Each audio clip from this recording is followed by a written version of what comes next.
311번째 희낙락 미처전 세 번째 미처 잊지 못해 넘어가면 미처 두 번째 작품 지붕의 미치광이 기구치간 작품 등장인물 본인 등장인물이랑 설명 같이 읽어보겠습니다. 가츠시마 요시타로 미치광이 24세 스에지로 동생 중학생 17세 가츠시마 기스케 아버지 오요시 어머니 도사쿠 이웃집 사람 기치지 남자 하인 20세 무당알멈 50세 정도. 때 메이지 30년 1894년 장소 세토나이카이의 사누키 지역에 있는 섬마을 무대 이 자그마한 섬에서 가장 돈이 많은 가츠시마 씨의 집 뒤뜰 집안은 대나무 울타리로 가려서 보이지 않는다. 높은 지붕만이 남쪽 지방이 초여름 하늘 위로 우뚝 솟아있다. 집 왼쪽 펼쳐진 바다가 햇살에 받아 반짝인다. 이 집의 장남 요시타로는 지붕 꼭대기에 쪼그리고 앉아 바다를 바라보고 있다. 집안에서 아버지의 목소리가 들린다. 요시 또 지붕 위에 올라간 거니? 이렇게 햇볕이 쨍쨍한데 덥지 않나 몰라. 기스케 퇴마루로 나온다. 기치지 어디 있냐? 기치지 오른쪽에서 나온다.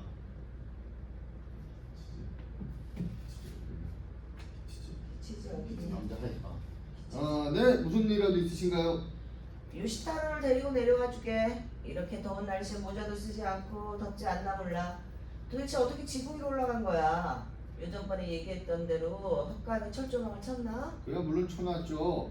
기스케 지붕 위로 올려다 보면 대나무 울타리를 지나 무대로 나온다. 기아가 불에 닮은 돌처럼 뜨거울 텐데 거기 앉아 뭘 하는 거냐? 요시타로 어서 내려오너라. 그렇게 뜨거운 곳에 있으면 죽을 수도 있어. 도련님 내려오세요. 그런 곳에 오래 있으면 몸에 좋지 않아요. 요시 어서 내려오지 못하겠니? 거기서 뭐 하는 거야? 어서 내려오렴 요시. 왜요? 왜냐니? 어서 내려와라. 해가 쨍쨍한데 덥지 않아? 자, 당장 내려와라. 내려오지 않으면 아래에서 장대로 찔러버릴 거야. 싫어요 싫어 재밌는 일이 있는걸요. 금비라 신령님을 모시는 텐구가 구름 속에서 춤을 추고 있어요. 붉은 옷을 입고 천사들과 함께 춤을 춰요. 날 보며 오너라 오너라 말하고 있어요. 바보 같은 소리를 하는구나. 넌 여우한테 홀린 거야. 어서 내려오너라. 우와 신나겠다. 나도 가고 싶어. 기다려줘. 나도 갈 테니. 그러다가 또 지난번처럼 떨어져 큰일 난다. 제정신도 아닌데 다리까지 다쳐 부모 속을 얼마나 썩이려고 그러니? 어서 내려와. 이 멍청한 자식아. 어르신 그렇게 성을 내도 소용없어요. 도련님이 언제 말 듣는 거 보셨어요? 그보다는 도련님이 좋아하는 유부를 사올까요? 그걸 보여주면 금방 내려올 수도 있어요. 그보다 장대로 저 녀석을 찔러봐라. 난 상관없으니. 그런 잔인한 짓은 할 수 없어요. 도련님은 아무것도 모르잖아요. 모두 도련님 몸에 붙어있는 귀신 때문인걸요. 지붕 둘레에 쇠창살을 두르는 건 어떻겠나? 올라가지 못하도록 말이야. 무엇을 하든 소용없어요. 혼덴지 사원의 큰 지붕 위에도 발판 없이 올라가 버리는걸요. 이런 낮은 지붕과 담장은 식은 죽 먹기죠. 도련님 몸에 붙어있는 귀신이 올라가는 건데 무슨 소용이 있겠어요? 그렇지. 그렇다면 어쩔 수가 없는 건가? 미쳤으면 집안에 가만히 있긴 할 것이지. 높은 것만 찾아서 올라다니니 나 미쳤소 하고 광고하는 꼴이 아닌가. 가츠시마의 텐구 미치광이라고 타카마츠까지 소문이 퍼졌다고 하더군. 섬 사람들은 도련님한테 여우가 쓰였다고 하지만 잘 이해가 안 가요. 여우가 나무를 탄다는 이야기는 들어본 적이 없어서요. 나도 그렇게 생각해. 내 짐작으로는 말이야. 요시타로가 태어난 해 내가 희귀한 외국산 후장총으로 원숭이를 닥치는 대로 쏘아주겠지. 근데 원숭이가 둘러붙은 게 아닐까 싶어. 그럴지도 모르죠. 그렇지 않으면 저렇게 나무를 잘 탈 수 있겠어요? 발판이 있든 없든 어떤 곳이든 잘 올라가잖아요. 사다리 잘 타는 거기서 사쿠라도 도련님이 이길 수는 없을 거예요. 바보 같은 소리 집어쳐. 눈만 뜨면 지붕 위로 올라가는 아들을 둔 부모가 돼봐. 오요시도 나도 날마다 저런 생각에 걱정이 태산이야. 요시타로 어서 내려오지 못하겠나? 지붕 위에만 올라가면 사람 목소리는 들리지도 않나 봐. 마치 꿈속에 있는 듯하니. 저 녀석 때문에 집 주변 나무들은 모두 자라버렸는데 지붕까지 그럴 수는 없고. 제가 어렸을 때 하루는 대문 앞에 심어놓은 키 큰 노송 위에 앉아 있었죠. 아, 그 나무 말이야. 그 나무야말로 우리 섬의 자랑이었지. 언젠가 요시타로가 그 나무 꼭대기에 올라가더니 내내께 나무 가지 위에 걸터 앉는 거야. 나도 오요시도 이제 요시타로는 죽었구나 생각했는데 녀석이 주르륵 나무를 타고 내려오지 뭐야. 우리 모두 기가 차서 할 말을 잃었지. 그랬군요. 분명 사람이 할 수 있는 일은 아니에요. 그래서 말인데 나는 원숭이가 쉬었다고 생각해. 요시타로 내려오지 않겠냐? 기치지, 네가 올라가 봐라. 제가 올라가면 도련님 화내실 거예요. 괜찮아, 화내도 상관없어. 올라가서 저 녀석을 끌내라. 기치지가 사다리를 가지러 나간다. 그때 옆집에 사는 도사쿠가 들어온다. 어르신 안녕하세요. 어서 오시게. 좋은 날씨네. 어제 던진 그물은 어떻게 되었나? 많이 잡았나? 피라미 한 마리 걸리지 않았어요. 소리 좀 지나봐야 할 것 같아요. 아, 그렇군. 그래도 삼치가 좀 잡힐 텐데. 어제 키요요시 그물에 두세 마리가 걸렸더군요. 그래? 또 도련님이 지붕에 앉아있네요. 그러게 또 올라갔지 뭐야. 방에 가둬두면 물 밖으로 나온 배처럼 힘이 빠져있고 그렇다고 내놓으면 금방 지붕 위로 올라가니? 도련님 같은 경우는 주변에 폐를 끼치지 않으면 괜찮죠. 아니야, 남들한테 폐를 끼치지 않으면 뭐해. 저렇게 높은 곳에 올라가 부모는 동생을 부끄럽게 만들잖아. 하지만 작은 도련님이 공부를 잘하니 어르신도 한시름 놓지 않겠어요? 세제로가 늘 잘하니까 나도 참고 사는 거지. 둘 다 이상하게 무슨 나고 살겠나? 아무렴 그렇고 말고요. 실은 어르신, 어제 우리 섬에 용한 무당 할머니가 왔는데 도련님은 왜 구슬을 한번 해달라고 하는 게 어떨까요? 지금까지 굿도 여러 번 했어. 하지만 아무 소용이 없었다네. 그 할멈은 금비라 신령님의 무녀로 용하다고 소문이 자자해요. 신이 내리면 보통 도사들과는 다르다고 해요. 한번 치러보는 게 어떨까요? 그럴까? 담내는 얼마나 해야 하는지. 낫지 않으면 돈은 줄 필요가 없고 나으면 능력만큼 주시면 된대요. 세제로가 굿은 아무짝에도 소용없다고 하지 말라고 했는데 돈 드는 일이 아니라면 못할 것도 없지. 이때 기치지가 사다리를 들고 들어와 대나무 울타리 안으로 들어간다. 그렇다면 킹기치 집에 가서 무당할 놈 데려오겠습니다. 우선 도련님이 데리고 내려오시죠. 수고해주게. 그럼 부탁하겠네. 자, 요시타로 얌전하게 내려오렴. 기치지 지붕 위로 올라가서 자 도련님 저와 함께 내려가세요. 이런 곳에 오래 있으면 밤에 몸살 날 수 있어요. 싫어. 탱구가 나를 보며 오너라 오너라 한단 말이야. 여기는 네가 올 곳이 아니야. 무슨 속셈으로 여기 온다는 거야? 바보 같은 소리 하지 말고 내려오세요. 발끝 하나라도 나를 건드리면 탱구가 너를 갈갈이 찢어놓을걸? 기치지 재빨리 요시타로한테 다가가 어깨를 붙잡고는 끌고 내려온다. 붙잡힌 요시타로는 아무런 저항도 하지 않는다. 밟음 치면 다칩니다. 조심해서 내려와주게. 기치지 요시타로를 앞세워 내려온다. 요시타로는 다친 오른쪽 다리 때문에 절룩거린다. 아무리 무당이 말해도 듣지 않는 놈이 있는걸요. 요시타로가 금비라 신령님의 무녀 이야기를 잘 들으니 금비라 신령님의 무녀가 말하면 들을지도 몰라. 오요씨 잠깐 나와봐요. 무슨 일 있어요? 무당할 몸을 불렀는데 어떻게 생각해? 오요시 여닫이 문을 열고 나온다. 괜찮을 것 같아요. 아무 일도 없다는 듯이 나오면 좋겠어요. 아버지 왜 그러세요? 지금 막 오색구름이 나를 마중하러 내려오고 있었는데 바보 녀석. 지난번에도 오색구름이 내려왔다며 지붕에서 뛰어내렸지. 그래서 그렇게 절름발이가 됐잖아. 오늘은 금비라 신령님의 무녀가 와서 네 몸속에 있는 것을 내쫓는다고 하니 지붕에 올라가지 말고 기다려야 한다. 그때 도사쿠가 무당과 함께 들어온다. 무당은 갓 50살가량 된 마녀처럼 생긴 여자인데 표정이 음침해 보인다. 어르신 이분이 아까 제가 말했던 무당입니다. 네, 안녕하세요. 잘 오셨습니다. 좀 곤란한 일이 있어서요. 제 아이가 부모 형제 망신을 다 시키고 있어요. 별 말씀을요. 걱정하지 마세요. 신령님의 힘으로 바로 고쳐놓겠습니다. 이 사람인가요? 그렇습니다. 이제 24살입니다. 높은 곳에 올라가는 것은 누구보다 잘하죠. 언제부터 그런 병을 앓았나요?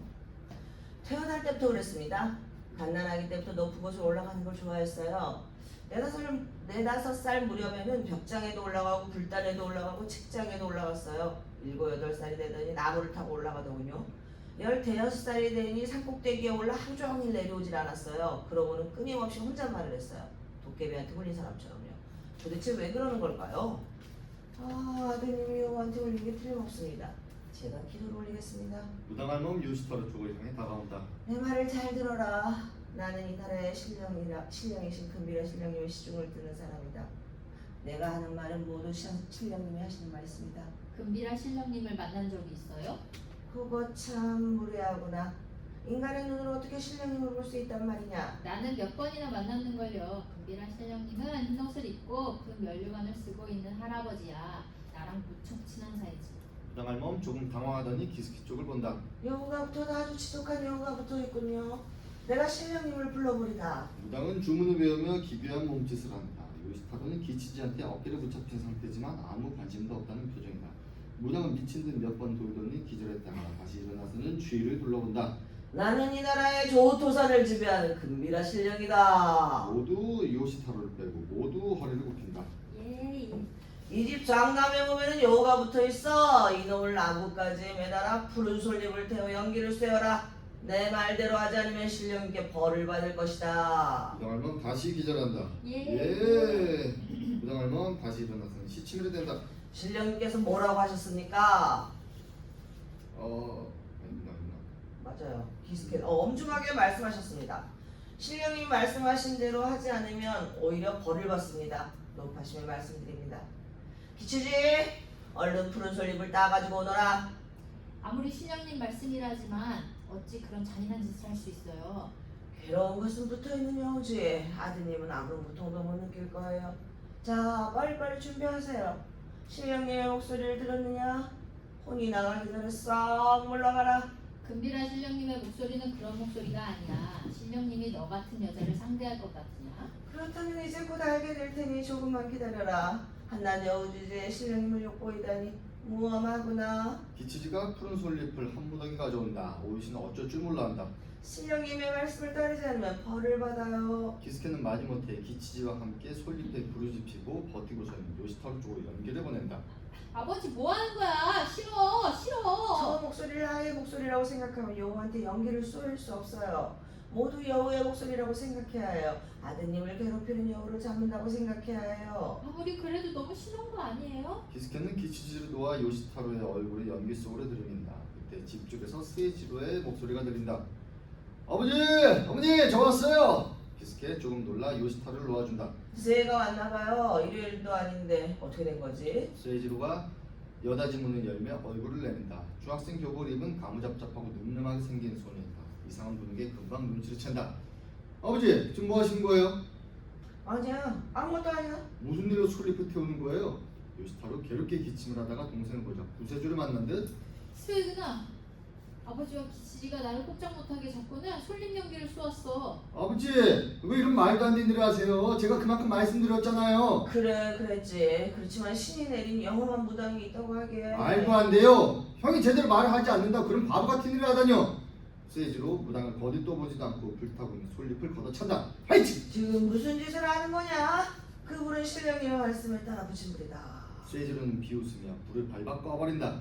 세즈로, 나는 배운 게 별로 없어 공부 잘하는 네 말이라면 무엇이든 다 듣는다만 아무리 그래도 그렇지 신령님의 말씀을 듣고 붙인 불을 밟아 꺼버리는 건 너무하지 않니? 솔잎 연기를 쏘인다고 치료가 되겠어요? 여우를 쫓아내려고 그랬다면 사람들이 비웃어요. 일본에 있는 모든 신령님이 온다고 해도 감기 하나 낫지 않을 거예요. 사기꾼 같은 무당이 돈 때문에 하는 짓인걸요? 그렇지만 의사들도 못 고친다고 하지 않니? 의사들이 못 고치면 고치지 못하는 거예요. 제가 몇 번이나 말했듯이 형이 병으로 고통스러워한다면 어떠한 방법을 써서라도 고쳐야겠죠. 하지만 형은 지붕에만 올라가면 아침부터 저녁까지 즐거워하잖아요. 형처럼 날마다 즐거워하는 사람이 일본에 한 사람이라도 있어요? 아마 이 세상에 그런 사람 한 사람도 없을걸요. 게다가 지금 형을 치료해서 정상으로 돌아온다 해도 24세 아무것도 모르고 알파벳 A도 모르잖아요. 전혀 경험도 없고요. 거기에 자신이 절름벌이라는 것을 깨닫게 되면 아마도 일본에서 가장 불행한 사람이 될 거예요. 아버지가 원하시는 게 그런 거예요? 형이 제정신으로 돌아가 고통을 받는다면 그것만큼 바보 짓은 없어요.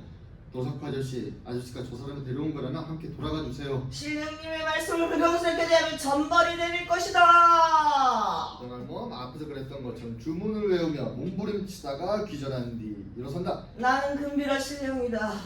지금 병자의 동생이 말한 것은 모두 자기의 욕심에서 나온 말이다. 형의 병이 나으면 재산이 모두 형의 재산이 될까봐 욕심을 부리는 것이다. 이 말을 꿈에도 의심해서는 안 된다. 세지로 화를 내며 무당을 미친다. 뭐라고 짓거리는 거예요? 바보 같은 소리 집어쳐요! 아이고 아파라. 이게 무슨 짓이야? 사기꾼 날강도! 도사코 두 사람을 떼어낸다. 아유 도련님 그만하세요. 이렇게까지 화내실 필요 없잖아요. 말도 안 되는 소리 하고 있잖아. 아이씨. 당신들 같은 사기꾼들이 형제가 정말 알기나 해? 아 자 일단 돌아갑시다. 내가 무당을 데려온 것이 잘못이오. 기스케 도사코한테 돈을 건넨다. 이 아이가 아직 어려서 그러니 이해해주게. 저 녀석이 성격이 좀 급해서 말이지. 신령님을 모신 사람을 이렇게 모욕을 주다니. 오늘 저녁 내는 목숨이 위험할 줄 알아라. 뭐라고 짓거리는 거야? 무엇이 세지를 붙잡는다. 가만히 있지 못하겠니? 아, 정말 죄송합니다. 무당할멈 도사코와 함께 나가면서 나를 밀친 손부터 섞어드릴 것이다. 두 사람 퇴장한다. 진짜로 네가 벌을 받는 건 아닐까? 저런 사기꾼 같은 무당한테 신이 내렸겠어요? 엉뚱한 거짓말만 하고 있잖아요. 나도 처음에는 믿었지 않았어. 없어. 설마 신령님이 저런 잔인한 짓을 하겠어? 맞아, 그렇지. 하지만 새, 네 형은 평생 네게 짐이 될 거야. 뭐가 짐이에요? 제가 성공하면 산꼭대기 아주 높은 탑에서요 형이 마음껏 올라갈 수 있게 해줄 거예요. 그렇고 요시타로는 어디로 간 거냐? 기칠이 지붕 위를 가리킨다. 저 위에 있네요. 그럼 그렇지.